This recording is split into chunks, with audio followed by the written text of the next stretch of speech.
जिज्ञासु मित्रों, अभिनंदन है आपका दिव्य सृजन स्पिरिचुअल में। और श्रीमद् भगवद गीता के कर्म योग नामक अध्याय पर जैसे चर्चा चल रही है, तो भगवान आगे क्या समझाते हैं। अर्जुन को उन्होंने समझाया कि कर्म तो प्रकृति का गुण है, प्रकृति के वशीभूत मनुष्य कर्म करता है, लेकिन जो ज्ञानी नहीं है, जो स्थित प्रज्ञ नहीं है, जो सांख्य योगी नहीं है, जो ज्ञान योगी नहीं है, उनको वेद युक्त कर्म करना चाहिए। उन कर्मों की उत्पत्ति वेद से होती है और वेद की उत्पत्ति साक्षात ईश्वर से मानी गई है। इसीलिए वह कर्म ही करना चाहिए जो वेद युक्त है, जो शास्त्र युक्त है। तो वेद युक्त कर्म क्या है? यज्ञ आदि कर्म जो है वह वेद युक्त कर्म है। और एक व्यक्ति को उसके लिए जो सांख्य योगी नहीं है, जो ज्ञानी नहीं है, जो आत्म स्थित नहीं है, जो स्थित प्रज्ञ नहीं है, जो स्वरूप स्थित नहीं है, मतलब आत्म स्थित होना, आत्मज्ञानी होना, स्वरूप स्थिति में होना, अर्थात उसकी परिपक्वता को प्राप्त कर लेना, सिद्ध हो जाना, जो ऐसा नहीं है, उसके लिए यह बहुत ही अनिवार्य है कि वह यज्ञ कर्म करे। वेदों में निहित यज्ञ कर्मों को उसे करना ही चाहिए। उस साधारण व्यक्ति के लिए ऐसा कहा जा रहा है जो आत्म स्थित अथवा स्थित प्रज्ञ नहीं है, तो उनके लिए यह कर्म, वेद युक्त कर्म अवश्य ही करना चाहिए। और जो ज्ञानी है उसके लिए कृष्ण क्या कह रहे हैं, तो आइए हम उसको समझते हैं। फिर से हम यज्ञ कर्म पर हम आएंगे थोड़ी सी इसकी, क्योंकि समाज में इसको लेकर बहुत भ्रम है। ज्यादातर होता क्या है कि आजकल जो धार्मिक संस्थाएं हैं, हमारे समाज में जो गुरुवाद है, जो गुरुडम है, लोग गुरुओं से जुड़ जाते हैं और गुरु लोग क्या करते हैं, वो सारा यज्ञ और पूजा की जो नियम है वो सब बंद करवा देते हैं और ये प्रचार कर देंगे कि आप आत्मज्ञानी हो गए, आप हमसे जुड़ गए मतलब आप सब कुछ हो गए, और हमसे टूट गए तो आपका सब कुछ खत्म हो गया। उनकी कुछ इस तरह की विचारधारा, उस पर भी चर्चा होगी आज थोड़ी सी। पहले हम इन श्लोकों को समझते हैं कि एक साधारण व्यक्ति के लिए तो भगवान वेदों में निहित यज्ञ कर्म को अनिवार्य बता रहे हैं, जरूरी है। लेकिन सांख्य योगी के लिए वो क्या कहते हैं, अर्थात ज्ञान योगी और सांख्य योगी एक ही है। पहले क्योंकि सांख्य योगी, सांख्य नाम सांख्य योगी, ज्ञान योगी, और जो योगी है उसके लिए कर्म, साधारण व्यक्ति के लिए कर्म योग का प्रावधान भगवान ऐसा कर रहे हैं। तो अब क्या कहते हैं हम उसको समझने का प्रयास करते हैं 17वें श्लोक से। 16वें श्लोक तक हमने देखा था, अब 17वें श्लोक से क्या कहते हैं। यस्त्वात्म रतिरेव स्यादात्म तृप्तश्च मानवः आत्मनैव च संतुष्टस्तस्य कार्यं न विद्यते। अर्थात हे अर्जुन, परंतु जो मनुष्य आत्मा में ही रमन करने वाला है, आत्मा में ही तृप्त है, अर्थात आत्म स्थित है, स्वयं में स्थित। अगर हम सांख्य का शब्द प्रयोग करेंगे, क्योंकि सांख्य और योग शास्त्रों के अंदर आत्मा शब्द का प्रयोग नहीं होता है, इसलिए यहां पर कहा जाएगा स्वरूप में स्थित। महर्षि पतंजलि के योग सूत्र में जो योग का लक्ष्य बताया गया है, प्रथम अध्याय समाधि पाद में ही वो लिखते हैं, तदद्रष्टु स्वरूपे अवस्थानाम, कि स्वरूप में स्थित होना ही योग का लक्ष्य है। और वह कैसे होगा? जब चित्त का समाधान हो जाएगा, चित्त की वृत्तियों का समाधान हो जाएगा, तो जाकर उस समाधि की अवस्था में आप अपने स्वरूप में स्थित हो जाएंगे। तो आत्म स्थिति की बात की जा रही है। अगर हम वेदांत की दृष्टि से इसको समझने का प्रयास करेंगे तो तुरीया अवस्था जिसे कहा जाता है, जागृत, स्वप्न और सुषुप्ति के परे की जो अवस्था है, जो उस अवस्था में जो व्यक्ति चला गया है वह आत्म स्थित है, वह स्वरूप उपलब्ध करने वाला व्यक्ति है। उसके लिए ब्रह्म प्रत्यक्ष होता है, उसके पहले नहीं, उसके पहले मात्र भ्रम है, ब्रह्म नहीं है, तुरीया के पहले। तो ये भी हमें समझने की आवश्यकता है, क्योंकि बहुत सारे लोग आत्मज्ञानी, ब्रह्मज्ञानी आज समाज में घूम रहे हैं और वो तथाकथित संस्थाओं और से ही जुड़कर स्वयं को ब्रह्मज्ञानी मान लेते हैं। चलिए कोई बात नहीं, हम अपने विषय पर आते हैं। परंतु जो मनुष्य आत्मा में ही रमन करने वाला, उसके लिए कोई कार्य नहीं है। अर्थात ये जो यज्ञ आदि कर्म है उस व्यक्ति के लिए अनिवार्य नहीं है जो आत्मा में ही, जो आत्म स्थित स्वरूप उपलब्धि को प्राप्त कर चुका है, जो सांख्य योगी है, जो ज्ञान योगी है, जो स्थित प्रज्ञ हो चुका है, उसके लिए यह यज्ञ आदि कर्म अनिवार्य नहीं है। अब आगे क्या कहते हैं, नैव तस्य कृतेनार्थो न कृतेनेह कश्चन न चास्य सर्वभूतेषु कश्चिदर्थ व्यपाश्रयः। अर्थात उस महापुरुष का इस विश्व में ना तो कर्म करने से कोई प्रयोजन रहता है और ना कर्मों के न करने से ही कोई प्रयोजन रहता है, तथा संपूर्ण प्राणियों में भी इसका किंचित मात्र भी स्वार्थ का संबंध नहीं रहता। अर्थात जो स्थित प्रज्ञ व्यक्ति हैं उनका कर्म करना है और कर्म नहीं करना है, इसमें उनका प्रयोजन नहीं रहता ही। अब यज्ञ कर्म के संबंध में भी ये बात आ जाती है, देवताओं को दान देना है तो उनके लिए नहीं है। क्यों नहीं है? क्योंकि उनको इस बात की आशा नहीं है कि देवता उन्हें कुछ देंगे, क्योंकि वो आत्मसंतुष्ट हैं। उनको अपने जीवन में संतोष प्राप्ति हेतु या संतुष्ट रहने के लिए बाहरी किसी भी अन्न जल वस्तुओं की, जो देवताओं से प्रदान होने वाली वस्तुएं हैं, देवताओं से उपलब्ध होने वाली वस्तुएं हैं, उन वस्तुओं की आवश्यकता उन स्थित प्रज्ञ लोगों को नहीं है। इसलिए वो यज्ञ आदि कर्म पर आश्रित नहीं है। तो इसी कारण से वो कर्म करेंगे और कर्म नहीं करने में, दोनों में उनका प्रयोजन नहीं होता है। आगे श्री कृष्ण कहते हैं, तस्माद् शक्तः संततम कार्यम कर्म समाचर असक्तो है चरण कर्म परमाप्नोति पुरुषः। इसलिए तू निरंतर आसक्ति से रहित होकर सदा कर्तव्य कर्म को भली भांति करता रह, क्योंकि आसक्ति से रहित होकर कर्म करता हुआ मनुष्य परमात्मा को प्राप्त होता है। क्यों? क्योंकि तू स्थित प्रज्ञ नहीं है। अर्जुन से कह रहे हैं कि इसीलिए अर्जुन, ज्ञानियों के लिए जो सिद्ध योगी हैं, जो स्थित प्रज्ञ हो चुके हैं, जो सांख्य योगी हैं, सांख्य ज्ञानी योगी हैं, ज्ञान योगी हैं, उनकी कोई सांख्य से ज्ञान योग की परिभाषा ली जा रही है, सांख्यों को ही ज्ञान योगी कहा जा रहा है यहाँ पर।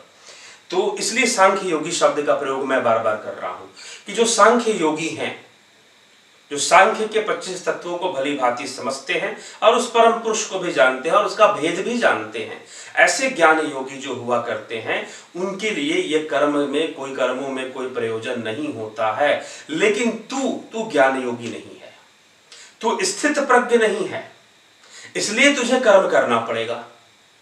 और यही भगवान कृष्ण कह रहे हैं। इसलिए यहां पर इस श्लोक में यही कहा गया कि तू निरंतर कर्म कर, जबकि वो पहले श्लोक में कह रहे हैं कि वो स्थित प्रज्ञ जो महापुरुष हैं, उन्हें विश्व में ना तो कर्म करने से कोई प्रयोजन है और ना कर्म करने से कोई प्रयोजन रहता है, तथा संपूर्ण प्राणियों में भी इसका किंचित मात्र भी स्वार्थ का संबंध नहीं रहता।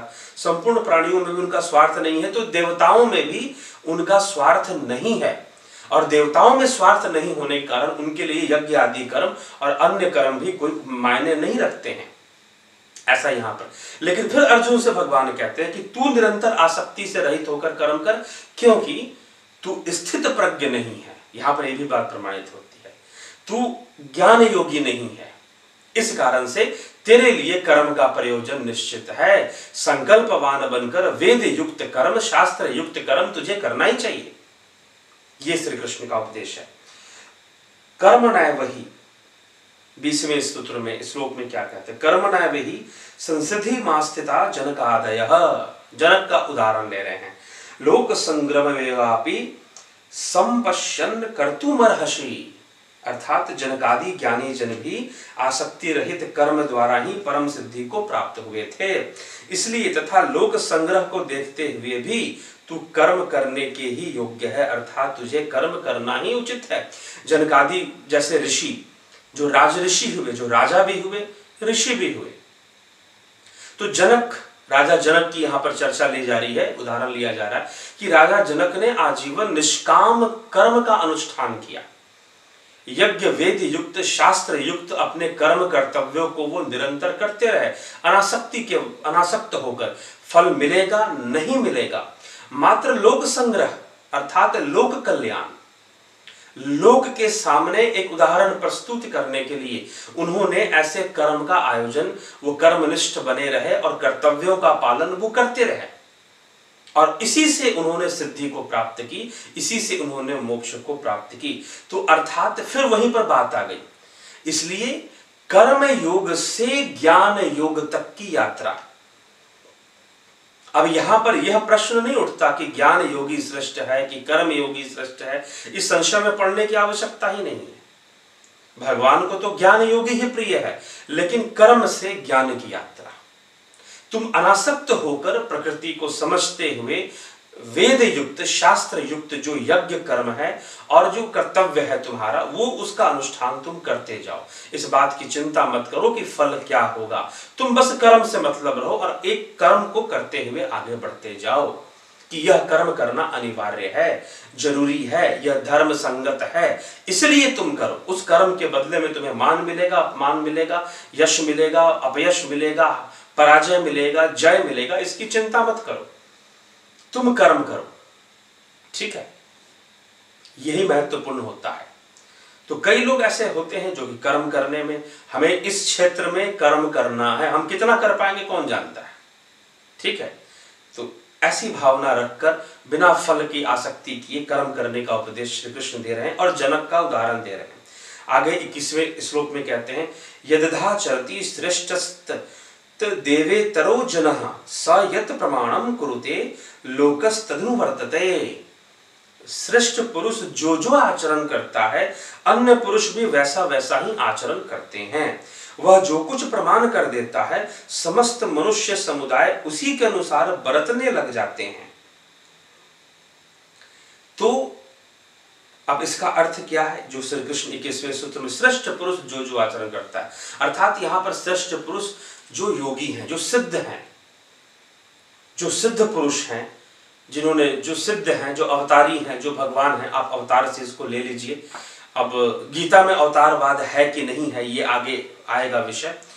तो जो श्रेष्ठ पुरुष हैं, जो महापुरुष हैं, जो ज्ञानी पुरुष हैं, जो ऐसे सिद्ध जन हैं, राजा जनक की तरह जो सिद्ध पुरुष हुए, जो गृहस्थ में रहते हुए अपने कर्मों को करते हुए सिद्धि तक की यात्रा वो पूर्ण करते हैं, वैसे ही जो ऐसे सिद्ध युक्त हैं, वो लोग जो जो कर्म करते हैं, क्योंकि सिद्ध पुरुष, उनके अंदर जो सामर्थ्य होता है वो लोगों का नेतृत्व करता है और लोग उसका अनुसरण करते हैं।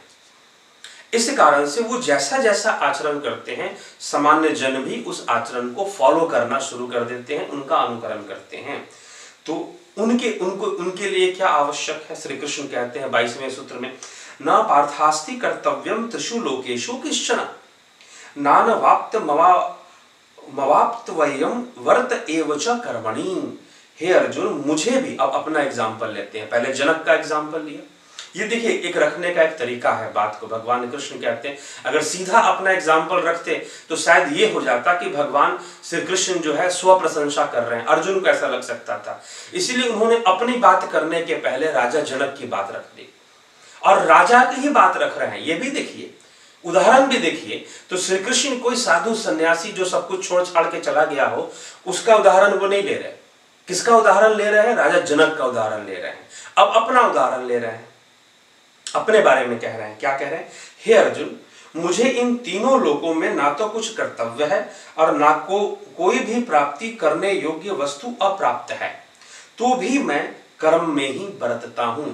अर्थात क्योंकि श्री कृष्ण स्थित प्रज्ञ हैं, सुख मिले, दुख मिले, वियोग मिले या योग मिले, यश मिले, अपयश मिले, कृष्ण को फर्क नहीं पड़ता। कृष्ण ने जो कर्म करना है, जिस धर्म की स्थापना हेतु, जिस धर्म को स्थापित करने के लिए, जिस संदेश को समाज तक पहुंचाने के लिए, धर्म विजय का बिगुल बजाने के लिए जो लक्ष्य उनका है, मात्र वो उसके लिए कर्म किए जा रहे हैं। बाकी उन्हें क्या फल होगा इससे मतलब नहीं है। कर्म परायण बने हुए हैं श्री कृष्ण। तो श्री कृष्ण कहते हैं कि मेरे लिए, क्योंकि श्री कृष्ण भी स्थित प्रज्ञ हैं, वो सांख्य योगी हैं, वो ज्ञान योगी हैं, वो ज्ञान में रत हैं, वो योगेश्वर भी हैं, तो इसलिए उनमें सब कुछ व्याप्त होने के कारण वो भगवान भी हैं। तो भगवान कौन है? अब भगवान की एक परिकल्पना यह है कि जो सर्वव्यापी है, सर्वशक्तिमान है, कण कण में व्याप्त है, उस हिसाब से भी लोग करते हैं। लेकिन भगवान वास्तव में वो व्यक्ति है जिसके पास ऐश्वर्य हो, धर्म हो, यश हो, लक्ष्मी हो, वैराग्य हो और मोक्ष हो। यह 6 भग हैं। यहां पर ऐश्वर्य का तात्पर्य सिद्धियों से है, अष्ट सिद्धियों से, योग सिद्धियों से है। जो स्थित प्रज्ञ है, अर्थात जिसके पास ऐश्वर्य भी है, धर्म भी है, लक्ष्मी भी है और वैराग्य भी है। अब आप सोचो कि लक्ष्मी मतलब वैभव का भी होना है, साथ में उसके पास है, और वैराग्य भी है, अर्थात लक्ष्मी में कोई आसक्ति नहीं है, संसार के भोगों में कोई आसक्ति नहीं है, और फिर अंत में उसके पास मोक्ष भी है और यश भी है पहले। तो इस प्रकार से ये 6 भग हैं। जो इन 6 भगों से संपन्न है वो भगवान है। इसी को आदि गुरु शंकराचार्य ने अपनी ये श्रीमद् भगवद गीता के अपनी टीका में इसी को भगवान माना है। तो शास्त्र युक्त है, इसीलिए यह तथ्य स्वीकार है। तो श्री कृष्ण अपना उदाहरण रख रहे हैं क्योंकि वो भगवान है और क्योंकि वह जो है स्थित प्रज्ञ है, ज्ञान योगी है, योगेश्वर है। तो अपना उदाहरण रख रहे हैं कि मेरे लिए भी कोई कर्म नहीं है, लेकिन फिर भी मैं कर्म परायण हूं, निरंतर कर्म करता रहता हूं। तो वो क्या कहते हैं? यदि है हम न वर्तेयम जातु कर्मणतंद्रतः मम वर्तमानु वर्तन्ते मनुष्यः पार्थ सर्वशः। अर्थात क्योंकि हे पार्थ, यदि कदाचित मैं सावधान होकर कर्मों में ना बरतूं तो बड़ा हानि हो जाएगा, क्योंकि मनुष्य सब प्रकार से मेरे ही मार्ग का अनुसरण करता है। क्योंकि पहले उन्होंने कह दिया कि महापुरुषों के मार्ग का अनुसरण किया जाता है, सिद्ध पुरुषों के मार्ग का अनुसरण किया जाता है, तो मैं भी तो उसी श्रेणी में हूं। और अगर मैं कर्म ना करूं तो मेरे मार्ग का मनुष्य अनुसरण करेगा। और अगर मैं ये कहकर कि मैं तो आत्मज्ञानी हूं, मैं तो स्थित प्रज्ञ हूं, मेरे लिए तो कोई कर्म नहीं है, तो मैं कर्म क्यों करूं? अगर मैं यह कहकर कर्मों का त्याग कर दूं तो फिर मेरा ही अनुसरण करेंगे और मेरा ही अनुसरण कर लोग भी कर्म छोड़ देंगे।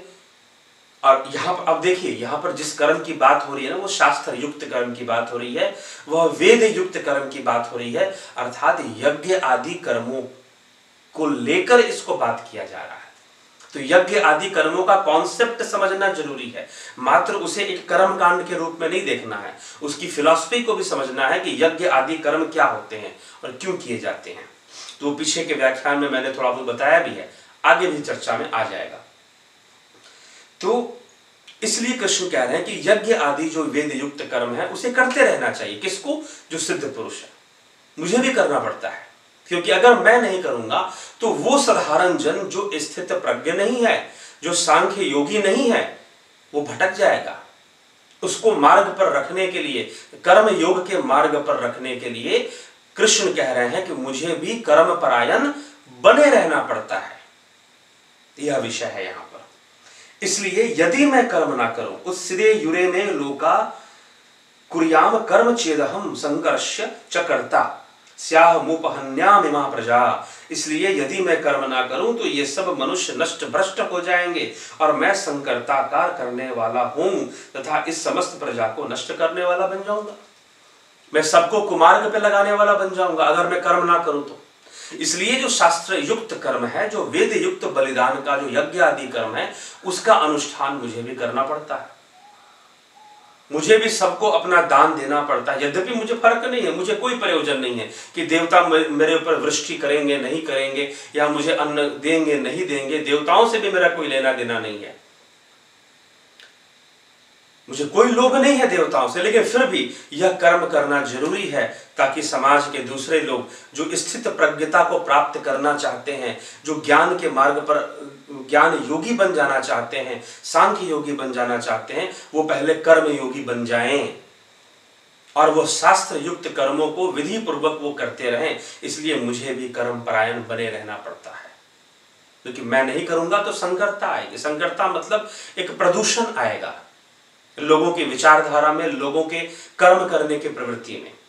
इसलिए श्रेष्ठ पुरुषों को भी यह यज्ञ रूपी कर्म जो है, यह दान, यज्ञ दान का रूपी जो कर्म है, वह करते रहना चाहिए। ये हम इसमें उपदेश दिया जा रहा है। 24वें सूत्र में इस प्रकार से भगवान इसको ये कह रहे हैं। और फिर तो कर्म आसक्त हुए अज्ञानी जन जिस प्रकार कर्म करते हैं आसक्ति रहित, विद्वान भी लोक संग्रह करना चाहता हुआ उसी प्रकार से कर्म करे। तो जो विद्वान जन है, जो महापुरुष हैं, जो सिद्ध हैं, उनको भी कह रहे हैं कि ये जो वेद युक्त कर्म है उनको भी करते रहना चाहिए। यज्ञ आदि कर्मों का अनुष्ठान उनको भी करना चाहिए। और यज्ञ आदि कर्मों, जब हम कहते हैं ना यज्ञ आदि कर्म, इसका एक बहुत बड़ा स्वरूप है। इसे मात्र आप एक हवन की क्रिया तक ही सीमित मत समझें। हवन तो हम उन देवताओं को, जो प्रकृति रूप में जो देवता है, उनको वो करने के लिए हम देते हैं। लेकिन माता पिता भी देवता हैं, गुरुजन भी देवता ही है, ठीक है, पशु पक्षी भी हैं। तो उन सब का भाग अर्पित करना होता है। उन सबको भाग देने के बाद जो बचेगा आप अपने अपने ग्रहण कीजिए और आपका परिवार ग्रहण करेगा, ठीक है। तो वो प्रसाद है, अन्यथा वो पाप है। अगर आपने सबको दान देने के बाद नहीं दिया, आपने किसी को कोई दान, देवताओं को भी हवन के माध्यम से अर्पित नहीं किया, देवताओं का धन हवन के माध्यम से होगा। बाकी तो आप दरिद्र देव हैं और दरिद्र नारायण, इसलिए दरिद्र नारायण शब्द का भी प्रयोग हुआ है। या कोई गरीब आदमी जो जरूरतमंद है, पशु पक्षी भी है, गौ माता भी देवता है। तो इन सबों को तो हम यज्ञ हवन की अग्नि के नाम माध्यम से ऐसे भी दान कर कर हम विधिवत जो करें और फिर हम अपना भाग ग्रहण करें, फिर हम अपना भाग ग्रहण करें, ये यज्ञ की प्रक्रिया संपूर्ण होती है। तो उस कर्म को करते रहना चाहिए, इससे धर्म बना रहता है और लोगों के अंदर दान और त्याग की वृत्ति बनी रहती है, अनासक्ति का भाव बना रहता है, जिससे कि मोक्ष कारक है। यह भावना ही कल्याणकारक है। आसक्ति रहित होकर, इससे मुक्त होकर तो कर्मों को कर। इसलिए महापुरुष जो सिद्ध पुरुष हैं वो भी इन कर्मों का त्याग नहीं करते हैं। समाज में धर्म बना रहे और समाज में संतुलन बना रहे, देवताओं के साथ भी हमारा संतुलन स्थापित रहे, इसलिए जो सिद्ध पुरुष हैं, जो स्थित प्रज्ञ हो गए हैं, जो आत्मज्ञानी हो गए हैं, उनको भी वो भी ये कर्म करते रहते हैं। और अर्जुन इसीलिए मैं भी कर रहा हूं, ये कृष्ण के समझाने का अभिप्राय है। तो आइए आगे के श्लोक, हम 24वें श्लोक तक हो गया, तो 25वें से अगले व्याख्यान में हम श्रवण करते हैं। तो अभी के लिए तो यहीं पर विराम देंगे। और ज्ञानवान और स्वयं भगवान को भी कर्म परायण बने रहना पड़ता है, इसकी महत्व को हमने समझा। तो कर्म का महत्व, कर्म योग और ज्ञान योग की चर्चा हुई। अगले व्याख्यान से हम इसी चर्चा को आगे बढ़ाते हुए चर्चा करेंगे। धन्यवाद।